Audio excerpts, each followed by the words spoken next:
Sige, Mars, tapatan tayo ha. Paano kung bigla kayo nagkita ngayon? Anong gagawin mo? Wala na akong nararamdaman pa para sa kanya. Change topic? Yung sa'yo? Manuel, ano ka ba? Ano pa kita tinatawag? Nagpunta ka na pala kay Daisy, Jeff. Bakit hindi mo pa tinuloy? Hindi ko alam kung paano sila kakausapin. Ang sabihin mo, katulad ka lang talaga ng tatay mo. Baka ginagaya sa tatay mo. Nag-abroad ako. Ginawa ko lahat. Anong ginawa niyo? Nilustay niyo lahat ng pinaghirapan ko.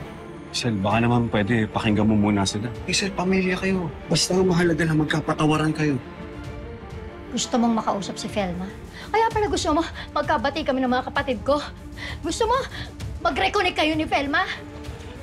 Nagpunta ako rito para pigilan ka. Pare, kung ayaw mo kong tulungan, di wag! Huwag mo kong pigilan! Hindi pwede. Manuel?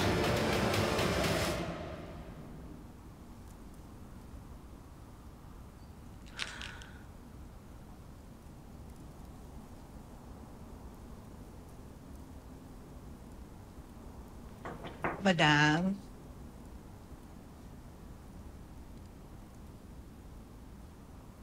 Oh, Mars, bakit yan na itsura mo? Parang nga rin, parang... Nakita ko si Manuel sa labas eh. Si Manuel. Ano yung ginagawa niya rito? Bakit siya nandito? Nag-usap ba kayo? Anong pinag-usapan ninyo? Hindi kami nakapag-usap eh. Tawa na, Mars, si Manuel, yung manloloko, nasa Canada. Baka namalikmata ka lang siguro. At saka sigurado ako sa'yo, kung nandito yon, sasabihan ako kaagad ni Abel. Iyon na nga. Parang sila ni Abel. Parang siya talagang nakita ko eh. Bigla akong kinabahan.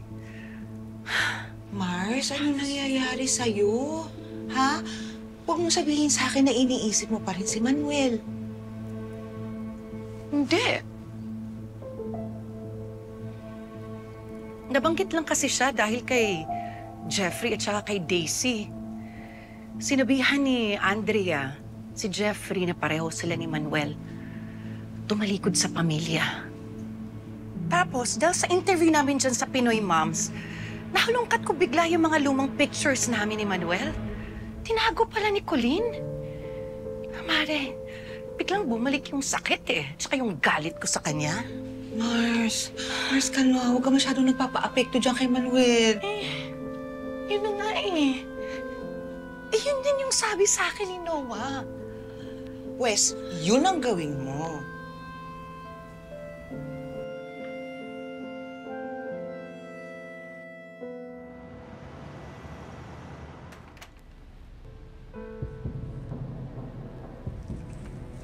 Saka galing. Pinuntahan mo na naman si Felma, no? Oo. Gusto ko sana personal na mag-sorry sa kanya at sa mga anak namin. Ayok. Kapal ng mukha mo. Hindi ba sinabi ko na sa'yo kung pupuntahan yung babaeng yun? Sir, 18 years ako nalayo sa kanila. Hindi ko ba sila pwedeng makita kahit sandali lang? Sana abot yung ilang minutong pakikipagkita mo doon. Sa pagbabalikan? Sa pagpapatawaran! Hindi ako naniniwala sa'yo! Ano, Manuel? Ha? Ano na pag-usapan niyo? Siguro atat na atat din siya makipagbalikan sa'yo, no? Sir, pwede pa tumigil ka na? Hindi! Asawa mo ko! Ako may karapatan! Hindi ako papayag na agawin ka ng babae niyo sa akin! Sir, walang agawan! Hindi nga kami nakita ni Felma! Sabihin mo sa akin, ano sinabi niya? Ano? Anong plano niyo? Sabihin mo na! Sabihin mo sa akin ngayon, Manuel! Sabihin mo na kung anong plano niyo! Kasi alam ko naman, malalaman ko rin yan! po! Mom! Dad! Nanay mo, napapraning na naman eh. Kung ano-anong naiisip! O, saan ka na naman pupunta? Ha? Hindi pa tayo tapos mag-usap! Manuel! Stop!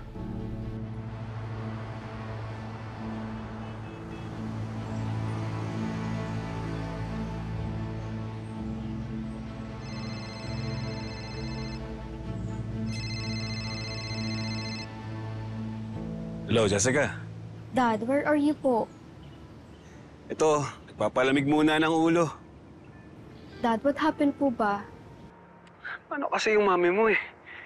Kung ano-ano na naman binibintang sa akin, tinawag pa akong sinungaling. Dad, just let it go. Alam naman po nating mom can be a bit difficult sometimes. Just talk it out with her na lang po. Paano ako na naman mag-a-adjust? Dad, please po. Sige. Oo. Hayaan mo, mamaya pag-uwi ko, kakausapin ko siya ng maayos. Thanks, Dad. I love you po. Love you, nak. Bye, Dad. Oh, what? Nakausap mo na yung daddy mo? Opo, he's just letting off steam. Babalik din po agad, Mom. Nasaan daw siya? Kausap mo na, hindi pa tinanong kung nasan siya. Eh, paano natin malalaman kung nasan ang daddy mo?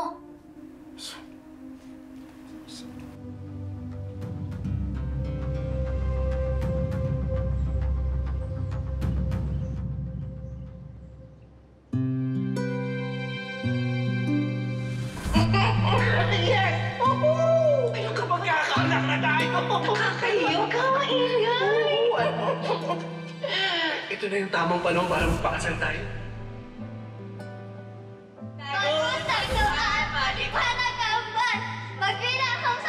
Di ba yung talag kong bibilang? Sige na naman, Daya! Tago na kayo! Tago na! Miss na miss ko na kayo.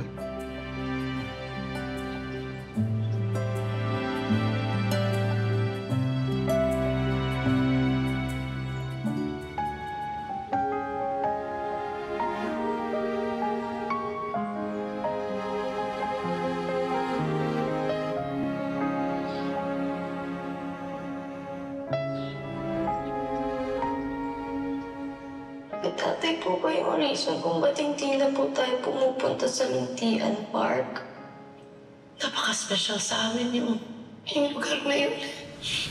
Pero simula nang nagloko siya at iniwan tayo, hindi ko lang kaya pabalik doon. Kaya mo, Felma. Kaya mong pumasok ulit dito.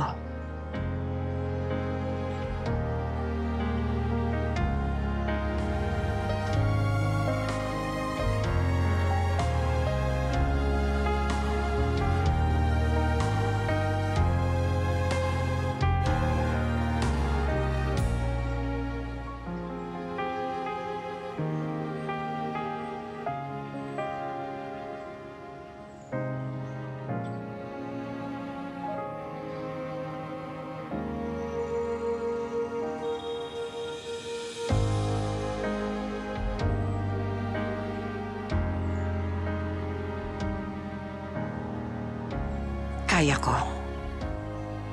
Kaya ko naman pala.